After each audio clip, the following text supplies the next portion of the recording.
All right, everybody, welcome back to another episode of the Entrepreneurship Sucks podcast with Kevin and Josh. Today's going to be an absolute banger, y'all. We got a very, very, very special guest on the line with us today, Mr. Eli Wilde. Eli, how you feeling today, man? I'm great, brother. Happy to connect with you guys. Yeah, man, great Glad to you're have you. here. So before we kick it off with the question that we start every episode with, I just want to give a quick bio. I pulled up your website, wildinfluence.com. I just want to read this real quick in case anybody doesn't know who you are.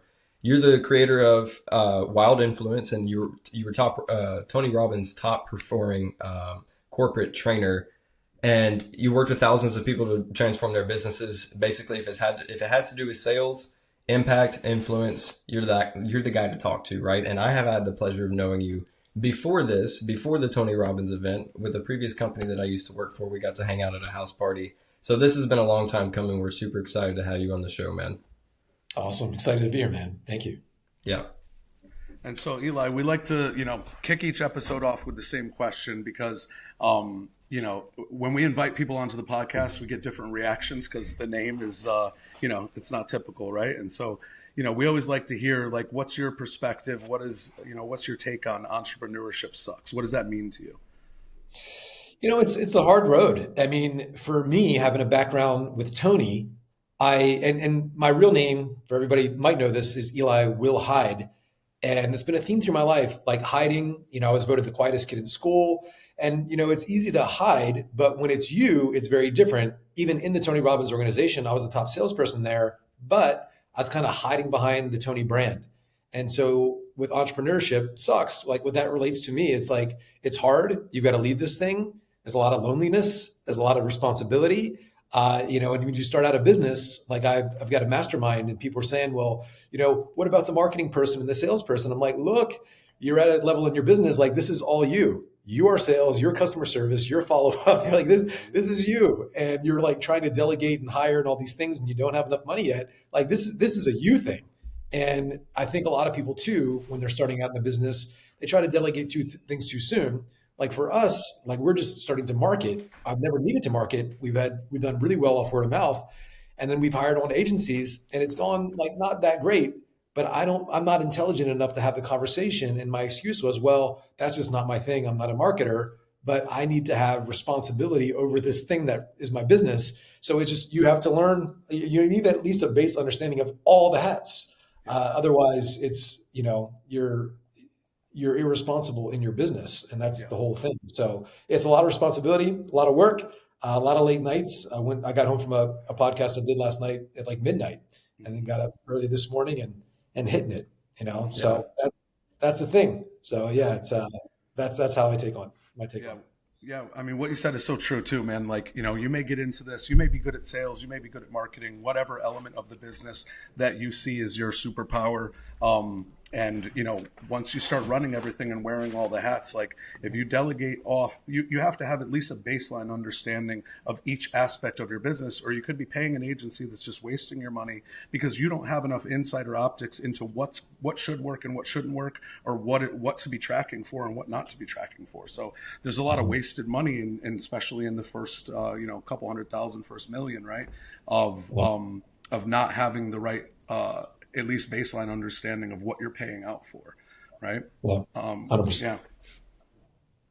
So speaking of entrepreneurship sucks, I'm really curious personally. I don't really know your backstory, how you got into entrepreneurship, what Eli's path into this looks like. And obviously we want to dive into some of the name entrepreneurship sucks, like the things about entrepreneurship that make it suck, and like some of the harder things that you've been through, the things that most people don't want to talk about. But before we dive into some of that stuff, I'd like to just kind of lay a foundation for like context purposes of like, how did you get to where you are today, man? Like Tony Robbins, top performing guy, what you're building, like you're everywhere. Just can you fill us in on that? Yeah, like Yeah. from the beginning, like what was your first introduction to entrepreneurship, right? Even maybe before Tony. Well, at 22, I'd been living in a tent by myself in the Rocky Mountains of Colorado for 8 months. And I did like some modeling and, some random stuff. I was really kind of just lost, and I didn't plan on going to college or anything. So I felt lost there. Very, very long story short on the backstory. I grew up really poor, parents really poor. Nobody's ever made money. I was planning on being a Marine, and that was going to be my path. My mom thought it'd be different. She prayed a lot. We were so broke, we were down to our last dollar, and she literally took that dollar and bought a lottery ticket, and she won $7 million. She gave away most of the money, but she thought it was a sign that I was supposed to go to college. So my senior year, I decided to go to college. I had the grades of somebody that uh, was definitely not going to go to college. So I ended up going to community college and bouncing around a bit. Then I went to University of Maryland, and I had relationships there that I met people that completely changed my way of thinking. I dated a girl that worked in the White House, it was just so amazing and beautiful and smart. And she saw things in me. We met. I was a bouncer at a bar, because even while I was in college, I didn't take it seriously. But it was that relationship started to open me up to more things being possible, and meeting her friends and people that were doing things with their life, and they were educated, and they had this vocabulary, and the way they spoke was beautiful, and they were refined, and the way they took care of themselves, and they were serious about life and education and communication and actually making a difference. And that really opened me up. And then, after school, I ended up, very, very long story short, I moved to Colorado, and then I moved to LA. And through that relationship with that girl, we weren't together anymore, but she got me an interview with a company that was a sales organization. And I was selling dental products over the phone. And it was maybe 400 sales reps there, really competitive, all on a sales floor. And I ended up with a great connection with the guy who owned the company, two guys, Bill Dorfman, Robert Heyman.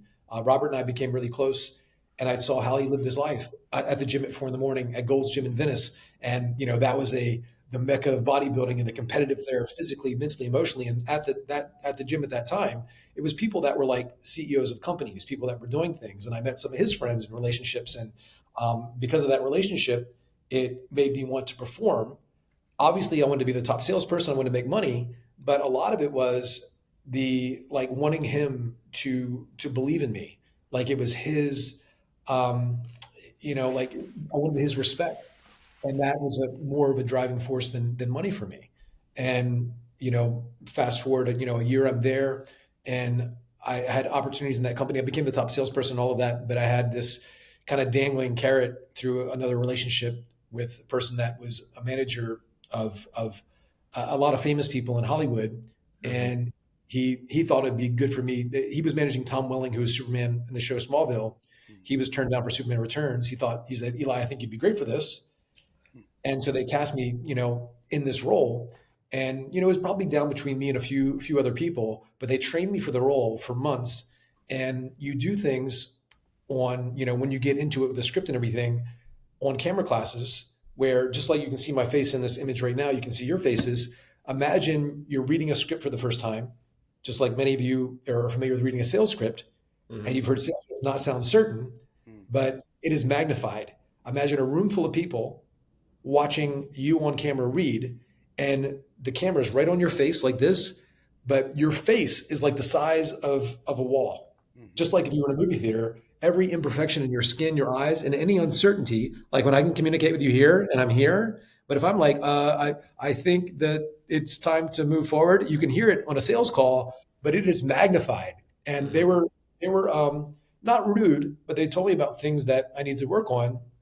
And it was really tough for me emotionally because I was naturally a very insecure person, and I wanted to hide. And that's ends up what I did. They called me. The guy's name was Paul Nelson. He was a big manager there, and he says, "Bro, don't mess up this opportunity." He says, "Even if you don't get this, you'll get something."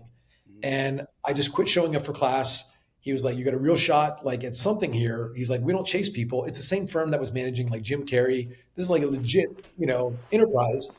And he says, "Don't blow this." And I just ghosted them for months, and I just never followed up. And then later on, we became friends again. But I was so insecure, and I just got out of a lot of credit card debt, and I was like, I need to be responsible. This is the thing. And so I just worked hard, but I was miserable. And I had done some modeling at the time, and I looked great. I was up at 4 a.m. I had the work ethic, but I had no connection. I was, alone a lot, and I was just all about work, and I was just miserable. And then I started to just get curious, like, why are some people happy? Why are some people successful? Why don't I have confidence? Why don't I go for things in my life? And I started reading books on hypnosis, and then started reading books on NLP. And then a friend said, "Well, have you heard of this guy, Tony Robbins?" I was like, "Who's Tony Robbins?" Next thing I know, I get the books, I get the CDs, and this guy had this voice and this energy where usually you listen to an audiobook and it's some guy reading. This guy like had no script and he was telling these stories, and I'm sitting in my car listening to this guy and I'm crying. He's like, stop now, pull over, take out your journal and write it down now. And I'm just like, yes, yes, yes. And before I go, like there was this seminar company called the Learning Annex, and there was a seminar coming to LA. It was Tony's face on this like little like pamphlet thing. And it was like Donald Trump and Robert Kiyosaki and Susie Orman and the no money down real estate guy and Forex trading, get rich quick schemes type stuff. And it was $97 for a ticket. I went to this thing. It was like 38,000 people, and you know, the speakers, whatever. But when Tony came out, I'd never seen anything like it. He was supposed to speak for 2 hours. He spoke for 4.5. And I was like, man, whatever this dude is on, like, I want some of that. And, you know, people now with offers and, you know, whether they've gone through like Alex Hormozy's stuff, there's the whole logic side of it. But I didn't know what I was buying. Tony made an offer. I was just like, whatever. I was so like, this guy hooked me, and he did it not just for me, but for thousands of people. And I didn't want to let it go. So I did his events and all of that. And at his event, I got the idea. You know, somebody else said, hey, it'd be cool to work for Tony. And I was like, that's a good idea. But Tony also said some things at that initial event that is Unleash the Power Within, his signature event. He says, most people, they commit to things, but they don't make strong decisions. He says, you got to know what you want, why you want it, and keep on changing your approach. And I was like, I'm going to do that. So after the event, I called Tony's company like 200 times. You know, you can go to their website and find like the company, you know, like different departments. They had like HR department, everything. And I just started making up extensions. Like I'd call and they'd put in your extension. I put in 101, 102, 104. I literally called like every extension. And by the time I got the interview, everybody in the company knew who I was because they all had a voicemail from me, or they had all been called by me. And so I was like, whatever, but I wasn't a pest. And, you know, a lot of people hearing this, if they're a salesperson, they might think, well, I just got to, you know, like spam people in the DMs. I was a welcomed interruption, because anytime you reach out to somebody, you're an interruption. Marketing, sales, outbound, DMs, cold call, it's an interruption. And so you have to have some personality. You know, it's like, and I think it's Hormozy talks about this line, it's seduction, not rape. You know, like quit raping. You know, playful, I was warm. And, you know, it's like, I did a podcast last night with a guy that was initially in the dating niche. There's a lot of crossover between dating and sales, and like this attractive character and not giving up, but not being rapey, you know, with your sales process. Like, it's like, how do you make these connections? And I had a sales background. Also, from the Superman thing and the acting thing, I had been studying scripts where I could learn a script, I could see things, I could communicate, you know, fairly well, better than most people. And so I went down there, they gave me a script, I delivered, and then I worked my way up pretty quick. And so that's the intro. And then, you know, that was back in 2005. And so lots of ups and downs and things like that between, you know, and after a year, I was like the top salesperson. Really fortunate for me, Tony's son wanted to be a speaker. And Tony, I remember his name's Jarek, he shared with me the voice note. He said, you know, his father, Tony, said to him, he says, it's one thing to be a speaker. One thing everybody wants to be a motivational speaker and be on stage and get claps. But he says, you have to realize people are actually pretty nice. People will clap for you and tell you good job. He said, that's the worst fucking thing somebody can say to you. Mm-hmm. He says, at the end of the day, you only have one way to find out if you're good. People vote with their dollars. Mm-hmm. People say, oh, good job, you're doing really good. You know, I believe in you. But are you giving me money? If they're not giving you money, if they're not running to give you money, you're actually not very good. Yep. And that just became the metric for everything we did. Like, are we generating revenue? And, you know, so Tony's son became my roommate. Then Tony's brother-in-law, Scott, who, you know, managed a good portion of the company. Scott so he manages Platinum now. And he was, Scott, you might not know this, but he has a gold and silver medal for Team Canada. He was the alternate goalie. So he was like an athlete. And we trained sales. We trained our script. We trained cold calling. We trained it like athletes. And so it was life-changing being around him. And I had somebody that was like I could pitch and catch with. And then there was a few other people in the company, because even when you're around like top performers, there's like top performers amongst top performers. And there was people in that organization that were good. And there were some people that were like, they lived and breathed it. And I was just so hungry, and I wanted to be around people that challenged me, and we could pitch and catch together. And I wouldn't have made nearly, not even half my success if it wasn't for those people that, helped me develop and challenged me, and were my, my friends, and we just pushed Right. it. Right. Yeah, that's the foundation for what we do. Man, Kevin, what was that thing you remind me of very often from Jim Rohn? If people say congratulations, Well, yeah, it's funny because he heard that from Tony, and that's exactly what he learned from Jim Rohn. Is basically Jim Rohn would do all these sales presentations in the early stages of his sales career, and people loved his presentation, but nobody bought. And that's like the lesson is people ultimately show you how good you are with their wallet, right? It's like even at the end of the sales call, it's like, okay, if we're good here, then let's put a deposit down if you need time to think about it. But like at the end of the day, your ultimate decision is pulling out your wallet, right? And I love what you said, about pickup and sports, because I feel like there's certain elements, like, right, people get so hyper focused on being good at sales and learning from from people like you and Hermosi, and but there's adjacent skill sets that can be so valuable, right? Like pickup and seduction and things like that. It's just being able to know how to do that push pull and things like that, and then the team aspect of it, right? Like you said, coming from excuse me, like a sports background, and how valuable that is in the way that you run your teams or the way that you function with your company, has such a huge impact. People may not realize it, that it's so applicable, right? Um, 100%. Awesome. I love it. So, up until that point, right? Like it sounds like, so one thing I want to know is, when you did start like shying away and you just kind of ghosted those guys, like what was it, what was the moment where you were like, I can't just quit on this. Like what was the push forward, and what was the lesson in it for you? It was just, at that time I was like suicidal. I was so depressed. And if I left my house, I mean, I looked really good. I was like doing some modeling stuff. I looked great. Like anytime I went out in public, people would ask to take their picture with me like 10 times. Like, but I just like lived and breathed, and I had exactly what I wanted, but I was miserable. And that's why Tony's stuff really spoke to me. Hmm. He says like, there are billionaires that kill themselves, and it's like this whole path to meaning. And I read that book, Man's Search for Meaning. And then, people in really shitty circumstances, like living in Auschwitz, and Nazi concentration camp, but internal, some people still survived. And I was like, living in Southern California, hanging out and, doing all these things and going to parties with famous people. I was miserable. And I was like, man, I'm just like, I'm missing something. And, kind of the driving force behind what we do now, and the ethos of our brand, it's like wild influence.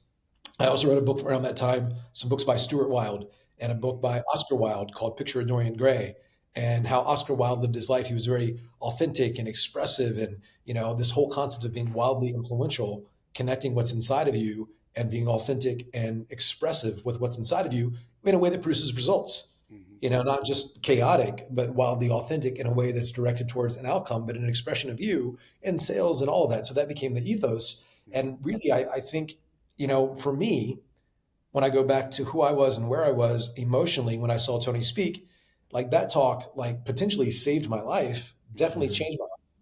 And I've had hundreds of times where people who saw me speak at, a company, could be a bank or something, and they told me later they were like had written their suicide note that day, and something I said like sparked some hope inside of them. And I think, you don't, statistically, like if you talk to 100 people in a room, one person's suicidal, 10 people are depressed, somebody in their family's got cancer, heart disease, a lot of them are broke. Like people are going through some stuff. And, it's like whether it's sales or business or marketing, whatever, you just don't know what's going to crystallize that hope in another person. And so kind of the theme behind what we do is really about changing lives, like for real. A lot of people use that as a marketing term, but it's like it's disguised to make money. We're the opposite. We disguise like making money and influence and sales, but really we want, the ethos of what we do is that.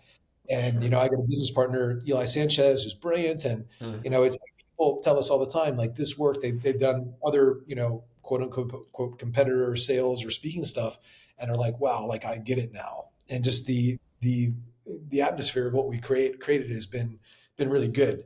And so I just, that's what we focus on, and that's what we look for. Yeah, I love it. Yeah, and something I tell Joshua, fairly often is like, it's not on you, it's in you, right? Like you had all these people attracted to your character or just even just the way you looked because you took good care of yourself and you're a great looking guy, right? So like that stuff is like, that means something to them, but that doesn't mean something to you internally, right? And so like you have to become who you need to be to be able to reach the levels that you really want in success and happiness. And that kind of equates to what you said, like, there's billionaires that kill themselves and stuff like that, right?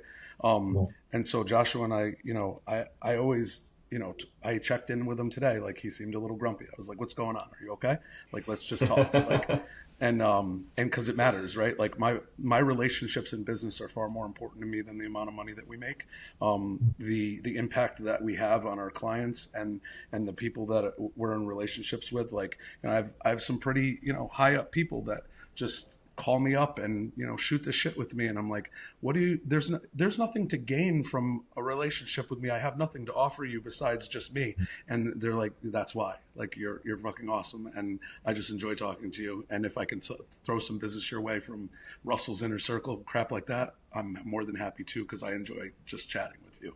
And it feels good, right, to actually have an impact on people in that way, right? And it has to come from within. You have to become who you need to be. Right. I love that. 100%.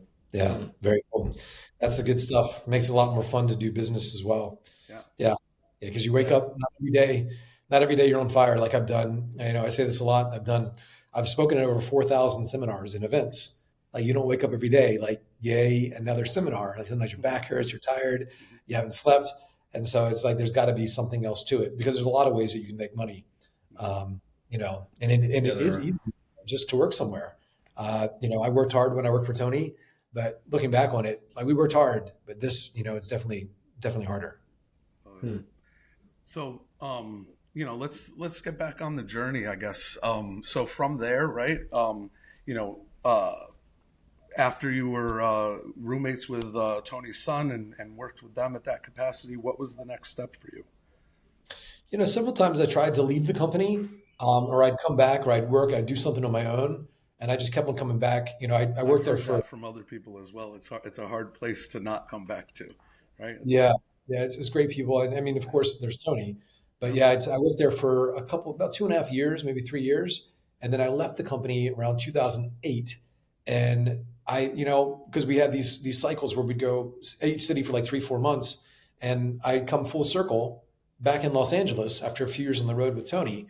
And I got the acting bug again. I said, I want to go for it. And Tony talked about this whole concept of modeling.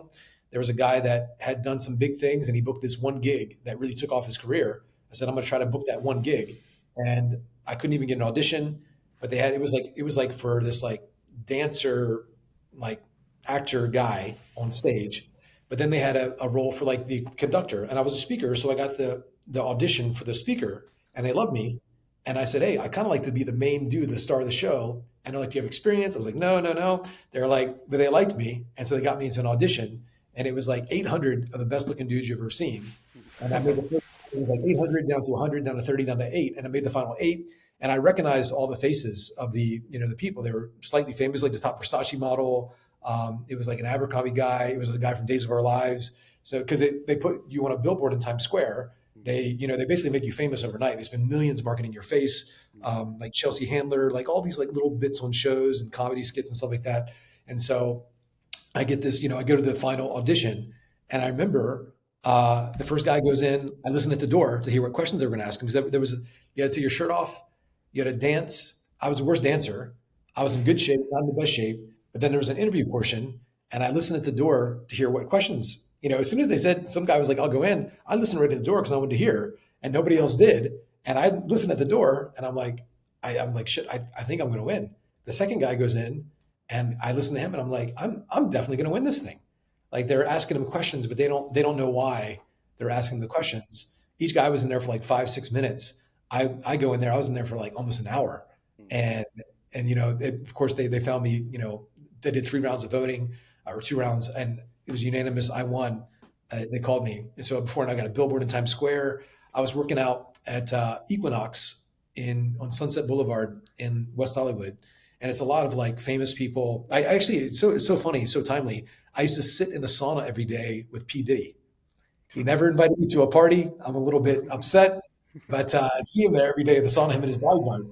And but it was a lot of who's who there. And from there, a lot of people recognized me at the gym that were like producers and actors and stuff like that. And they say, hey, you're the guy that's on all the billboards. And I developed friendships there. And from there, I did some things to market myself and connect with folks. And I got on bit parts in TV shows. But about 2 years into, booking these gigs, and people would say, oh, I see you in this ad. I see you in this thing. They thought I was making money.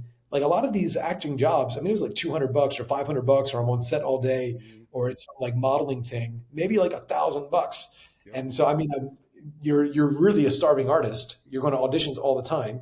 I was and in you a go movie to with Kenan Thompson, and I was there for 3 days. I didn't get paid a dime. I'm in a scene. You can go watch it on YouTube. Yeah, it's like, Me, Tom Papa, Mina Savari, Kenan Thompson. I didn't get paid a dime. oh, They yeah, pulled me out of it was a bar full of hundreds of people. They were like, you, tall, dark, and handsome. You want to be in this scene? I'm like, yeah, let's go.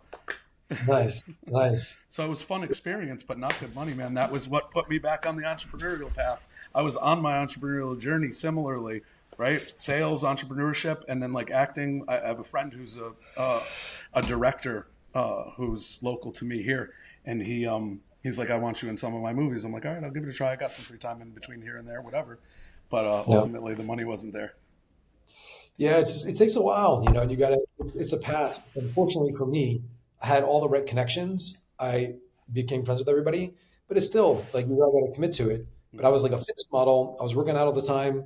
I was like not sleeping well, all of that. And I had really bad roommate situation. He had a dog that had fleas. And so for like a month, I didn't sleep well at all. And I ended up getting a parasite and I burnt out my adrenal glands and I got Epstein-Barr, which is like advanced mono. And I just slept for like 3 months and it about wiped me out financially. And that's when I reconnected with, Scott Humphrey, who's in charge of Platinum now. And he was just taking over that department. And he had me come to a date with Destiny, reconnected with the Tony energy. I was like this. And I came back to work with Tony in 2010. And at this point, I had never had a conversation with Tony. And he did like this, like an intervention with me. And he did like a company training on influence. It was basically it was going to be 2 days. And he says, any interaction with a client where you couldn't sell them, he's like, let's role play it. Like that was going to be the 2 days. And he broke out with each team. And I remember, initially it was like me and 5 other people sitting down with Tony face to face. And I remember as soon as he sits down, he goes, here's what we do. Here's Change Life. He says, who's our competition? So he wanted to like get us really enrolled in like what we do as a company. And he said, who's our new competition? And somebody said like Brian Tracy. He goes, Brian Tracy's a pussy. Who else? Somebody said like this company or this company. And the nicest thing that he called anybody was a pussy. He's like how many presidents of the United States has that person coached? He's like, I've coached fucking 6. He's like, does Michael Jordan come to their thing? What about Oprah? He's like, who the fuck's our competition? He's like, you need to know. He's like, I'm in 7,500 prison systems. Like, here's what the fuck we do. Like, he really got us enrolled in what we do. And then there were some interactions at that 2-day event where it was just life. I got a sense of who he really is as a person. And I remember, for example, I got in the first day, I got in at like 2 a.m. I know that Tony's plane got in at like 3 a.m. and we had to be in the room at like 6:30 a.m. And I was so tired. And I remember talking to his assistant and I said, I'm on like 3 hours of sleep. I know Tony couldn't have slept for like more than 3 hours. And she takes out her phone. She goes, look, I have texts and emails through him every 10 minutes through the night. I said, he's doing this 15-hour day right now on 0 sleep. Mm-hmm. She's like, yeah. And it was the same thing the night before. I was like, she said, he's not slept for at least 3 days. Like, oh my gosh. And I'm like, what? Who is this man? Yeah. Like, there's a spiritual force in that man that you can't like. I know other people, like Olympic athletes that have come to the event. And they're like, I don't know how he's doing what he's doing. Mm-hmm. And then what he did there in the room, it was just beyond me. And I mean, we went all day, all night, and he did interventions. And at the end of this event, he said that he was in like a contest this year where you're the top person in each department. You got to go to Fiji, but if you like broke all these company records, you got to go and bring a guest and stay in his home and eat dinner with him and play golf, like this whole thing. And I made a decision right there. I wanted to win. But for me, I had been really sick that year. That's why I came back. And so when I came back to work from him in 2010, I worked half the week for Tony, and I laid bed or hospital bed the other half the week. I broke every sales record in the company. And at the end of that year, he took me to Fiji. He created an award in my name. Now, whoever's the biggest impact in all of his companies gets what he calls the Chairman's Award. He created it for me. And, other people have gotten it now, but that became like the start of our relationship. And when he took me to Fiji, I spent a week with him. We ate dinner together every night. We did like everything. I got to ask him every stupid question about influence or sales or objection handling or his morning routine or like sleep, just everything, like relationships, girls, like everything. And he was so kind, so patient. I mean, this guy's coaching like, Bill Clinton had come to the event. The last time he was there before me, it was like him and Bill Clinton. And the staff said that he spent way more time with me than like Bill Clinton. He spent more time because there's other company people there too, but he spent more time with us. He's like, the staff was like, he's just never hung out like this. Part of it is like, this is Tony's company. So he wanted to invest in those people. Not that I'm cooler than Bill Clinton or anything, but it's like, but it was just cool to see that Tony was that involved and that patient with what to him must be like, I want to say mind-numbing conversations. You know what I mean? It's like my level conversation compared to like what this guy's up to in the world. And it was just his energy about it was equally as life-changing as the quality of his answers. It was just how his beingness and to be around that. So yeah. It's kind of like where, the story where he tells that he's part of is it the Scorpions? Like that group where he felt like it was younger Tony, like 30 years old. And he's in this private jet full of all the richest people in the world. And he's like, what am I doing here? Why me? I'm curious. It's interesting. I'm going to pause there. It's interesting because you guys are at Business Mastery. So he tells that story at events. He tells that story many times. When he tells that story, it's interesting. One, you remember that story. So for everybody listening, whether you're marketer, sales, whatever, stories are really memorable. But also, he talks about he felt like he didn't belong. He was more than he could spend. He didn't have the time. So he tells that story, and he's overcoming objections on why he had to join this higher level program. And then there's a principle: proximity is power. He tells that story right before they sell you platinum partnership. Same day. All your objections, and it's memorable, and people like they start saying proximity is power, get in the room. And so it's interesting when we look at what we do now with stages and sales processes, like everything. It's great to deliver content, and there's a lot of content with what Tony does for sure, but the subtext of it, everything that you're teaching is to install a belief or to overcome an objection. That's the point of all communication. All the seminars and all of that really sell well. That's what's got it. Yeah.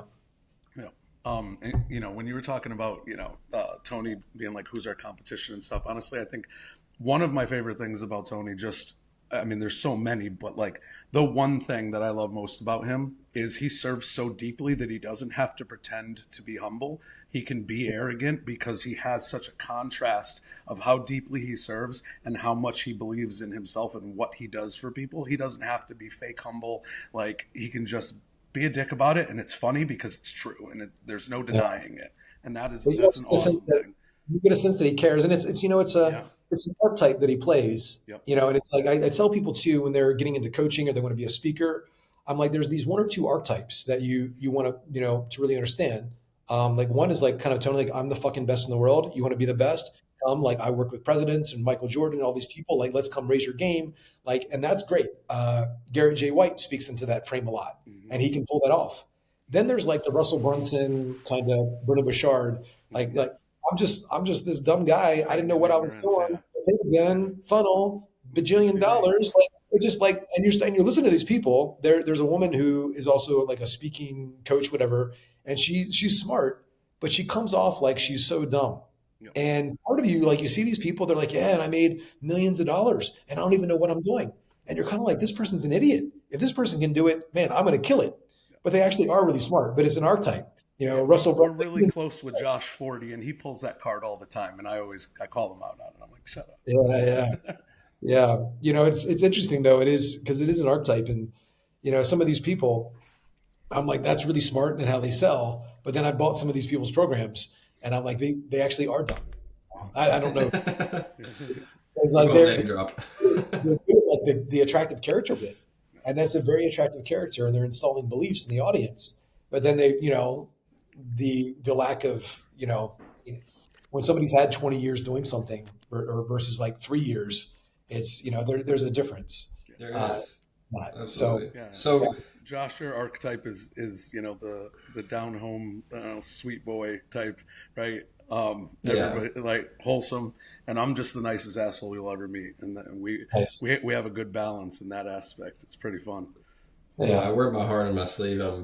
I'm I've learned to become and draw the line where I need to draw the line after getting fucked over a few times in business. And I was talking to you about one of those times at the Tony event, which resolved itself entirely. I'm happy to tell you. And so I'm curious. Do you still keep in touch with Tony? Yeah, if I text him right now, he'd respond. At Business Mastery, I was sitting there, and I have a Sage, Tony's wife, had been connecting with me a lot. They need to find another female speaker, to help with some stuff. So we talk, a lot. And I hate to bug Tony, but whenever I've reached out to him, and he responds within minutes. I've heard like Obama and Alan Greenspan and Warren Buffett's voice in the background when Tony was voice noting me. So if I respond, he would respond now at Business Mastery. I'm sitting there, and I didn't tell Tony I was with, like, he stopped me like, "Oh, hey Eli, hey, nice to see you." I was at ClickFunnels. I hadn't talked to him for like a year. I just didn't reach out. And at ClickFunnels, he was talking. I was sitting right up front with Eli Wilde, who I love. She's amazing. Yeah, And that's awesome. and she, we're sitting in like the first row. She got me a seat, and Tony like literally sees me. He's on stage. He like comes down. He stops, and he like turns off his mic. He's like, "Eli, I love you so much," and he kissed me on the cheek and he hugged me. And everybody's like, "Who is this guy?" He literally saw me and he stopped talking. And he's done that countless times. And we had a really great relationship, and I live with his son and his brother-in-law, and we're really close, but I was like so into the company, but he's so busy. I'm always surprised. Like, I always feel like, how does this man even know me? Like, and if I text him right now, he would respond back. I'm like, I forget to get back to people. Like, I'm like, how is this man? Yeah, even you talk? do. Yeah, you're horrible at texting. I'll tell you that. I'm not gonna let that one slide. Yeah, I usually keep my phone in another room. I'm an ADHD. I'm a highly distractible person, Mhm. and so I guard myself. Yeah. But yeah, Tony, Yeah. in so many being ways. ADHD, man, you got to compartmentalize yourself from things, or you just get mental overwhelm. Yeah, Because and I can't block out anything. yeah, Going back to that Scorpion story where he's talking about the proximity is power. Tony then went from there and had a relentless pursuit of building relationships, of most of which were, as you remember in the story, unfruitful for quite some time. But it led to some of the biggest deals that he has had. And you have a special relationship with Tony that I would say, in contrast to his paying clients. And it might have been because of the relationships you had with his son and his brother-in-law, and like working for the company. And it may have not been something conscious that you were actively doing. Like, yes, I'm going to do these things specifically to build a good relationship with Tony. But what was the way that you conducted yourself that put you in a position in your relationship with Tony to be the guy that, like, he stops talking and kiss on the cheek when he sees? Like, were you just yourself? Were you intentional with the relationship? Were there strategic things that you did to build that kind of a caliber of a relationship? It's interesting, and I think this has been a foundation for, like, when I spoke at an event with Hermosi. Hermosi came up to me. He's like, "Hey, I wanted to meet him." He's like, "Hey, I want to meet you. I've heard about you. Like, I want to pitch you an idea." So we hopped on a few calls, and it didn't make sense for us to work together. And Hermosi's doing so well, but I've had that relationship with a lot of people, and there's one reason.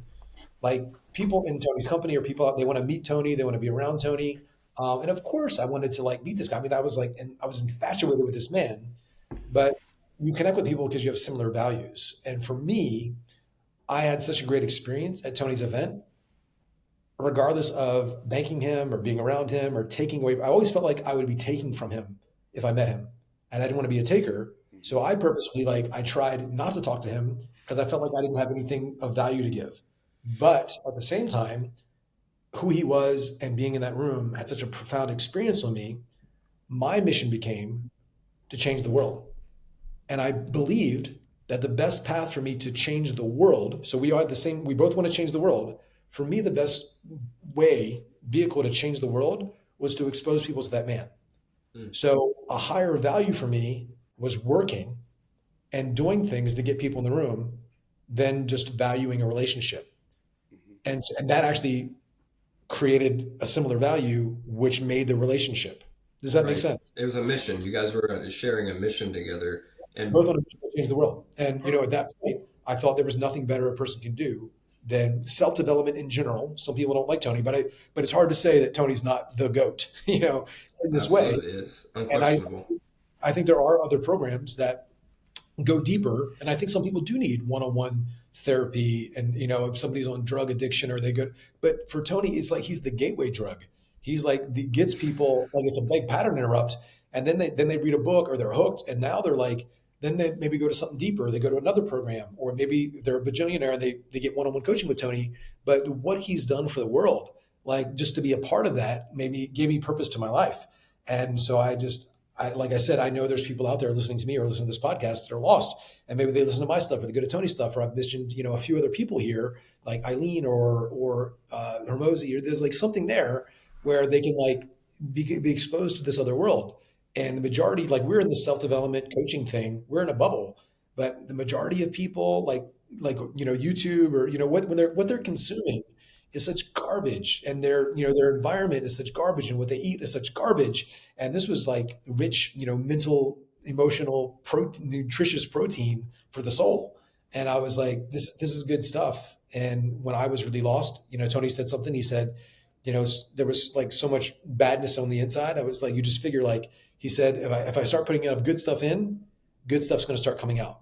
Yep. And so part of the intention in how I speak with NLP and reframing and stories, like I'm beating these beliefs, these positive beliefs about yourself and what's possible, inside of you. And hopefully it hooks. So hopefully people get addicted to it, and then they want more of it.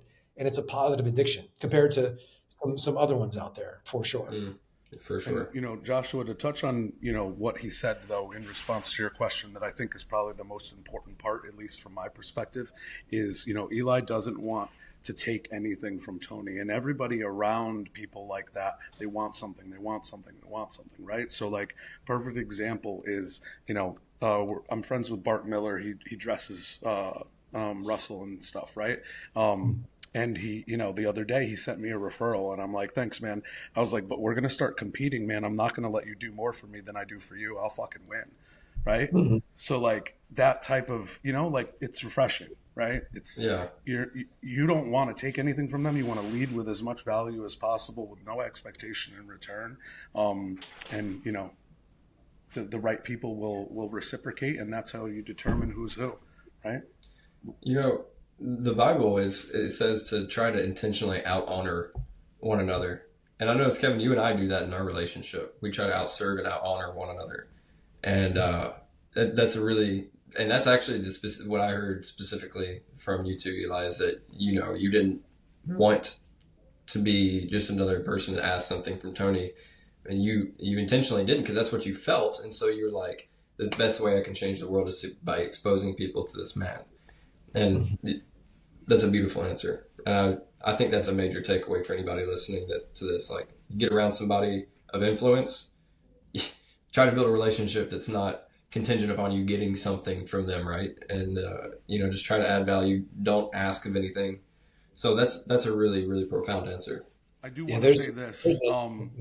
Eli, Tony is awesome, but I don't want this whole podcast to be about Tony, because you are absolutely amazing. And there's so much more about you that I think that we would love to dig into. So let's focus on what's going on with you. Let's continue from once you left Tony's company and where you've taken things now, and what the future looks like, because you have so much value to bring. I don't want the focus to be so much on Tony, man. Right. Yeah. 2019, I connected, we had a sales agency, and I connected with Taylor Welch about getting them some salespeople, but he showed me their processes. I was like, this is actually really dialed.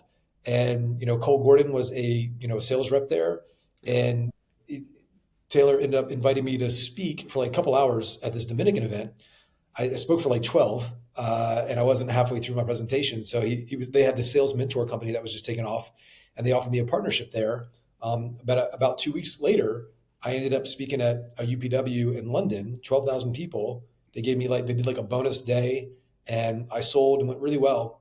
And Tony and I sat down and talked about me, taking over part of Business Mastery and creating a sales program together. Because then, Tony had a low ticket stuff, and then he had his next thing was like a 10K, Mastery University, Business Mastery. They didn't have a mid ticket, like a 2K.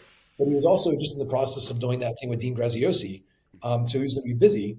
And so some things in that partnership fell through. Tony just got busy, and I had the thing with Taylor. So I took that. And I felt like also I had been kind of hiding behind Tony's thing, and I wanted to do my own thing, especially if I was going to speak at Business Mastery someday. Like, I wasn't a business owner. So I felt like, for me, also is never going to be the Tony Eli company. Like, I'd be an employee. Like, this is my next level in my own personal growth, responsibility, evolution. And so that made more sense, and did this stuff with Taylor. We had like 2,000 sales reps a month going through our program. Went really good. That made sense for us to kind of part ways, did my own thing. And, from right there, we had like literally all the top people that you can think of have gone through our program. Jeremy Miner didn't have a business then. I was coaching the snipers, but I learned a lot from Jeremy. So I connected them. Otherwise, not one person, Jeremy would make $0 in their business. Wasn't for me. So I'm a great connector of people. And I really do think Jeremy is that talented. I was like, you guys could really do something here. Looking back, I wish I'd worked myself in a piece, like, because they've done better than I thought. But we coached Jeremy one-on-one on the stage speaking. And while we have really great sales content, for me, I did 2 seminars a day for Tony, and I was obsessed with events and one-to-many selling, like whether it's webinars or VSLs or stage presentations or virtual events. Like, how do we really create that ecosystem? And some of it's, it's a holistic model with back of room selling. Like any big event, there's the front of the room, back of the room, and there's things that happen in the room. And so like events, we have a process called the Trust Trinity, where we can install this into anybody's event. They'll have twice as much engagement. People have a better experience, and the sales will often go up double. I mean, Jeremy Miner, who's brilliant, he was doing about 30% closing on a 5-figure offer to W-2 salespeople. And we got his last event, he did 71%, which is extremely high. Part of it's he's very talented, but when he does those pitches, it's word for word. Like, it's stuff that we've written. It's a testament to how intelligent he is, but how good your stuff is too, right? Because as soon as he had better information, boom. Yes, because if somebody is terrible and they've never done it before, and they say they got, did their first event and they got these crazy results, well, you were doing nothing, so of course you increase. But it takes somebody that's like already top 0.1% in the world and double them. It's like, that is infinitely harder. So we could show people that are new, like, hey, here's how you could save 2 years. Like, even our most foundational stuff is better than other people's best stuff, because the people that are teaching their best stuff, we're teaching them. So it's like, we've got levels to it. So that's what we focus on now. And I've got like a mastermind I'm speaking at. So I speak at a lot of masterminds, and, they'll pay me to come in, or I speak, or I'll mention what we do. And then those people become clients. This week we'll send a, multi 6-figure proposal to a 9-figure company where we just rewrite all their stuff, and they've got like a 10% closing. And I'm like, we could double that, no problem. And to them, that means, it's millions a month. And I showed them just like a handful of things. They were just like, duh. And the guy's brilliant.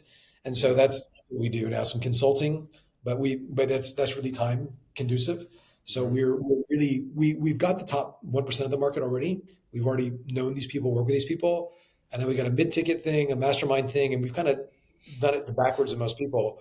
Now we're going more into like I'm filming a webinar after this where we'll sell like a $2,000 version of all of our course, like our $50,000 stuff. You can have all of it for $2K. It's our sales stuff. It's our speaking stuff. It's all the frames. It's me breaking down my own talk, doing $1 million from stage, like doing a repitch in an hour. So it's the best program out there. And so we want to go mass with that.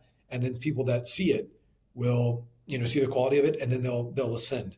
So we're dialing in all that marketing right now, which is my main focus. Love it.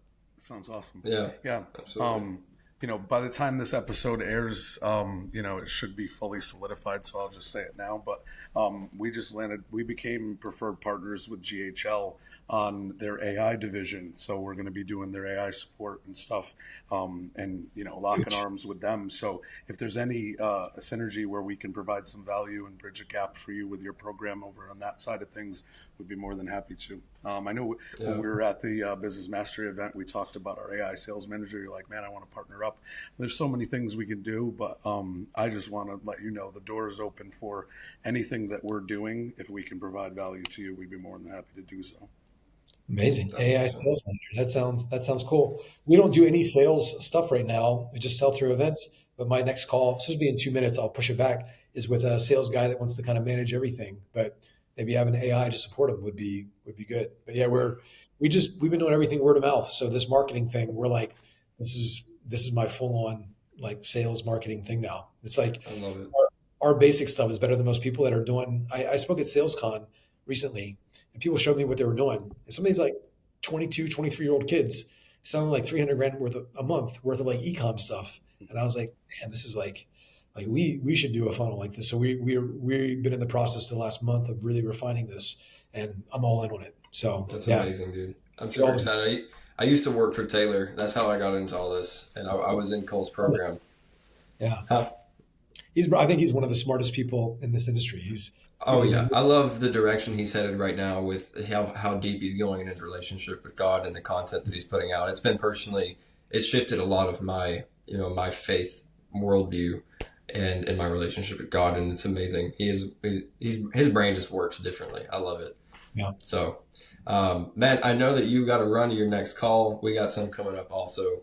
I think this was a fantastic first episode, laying the groundwork of who you are, your journey, how you got to where you're at. I would love to schedule another one at some point when it works in our schedule. Hopefully it can be in person, where we go deeper into some sales stuff, into like,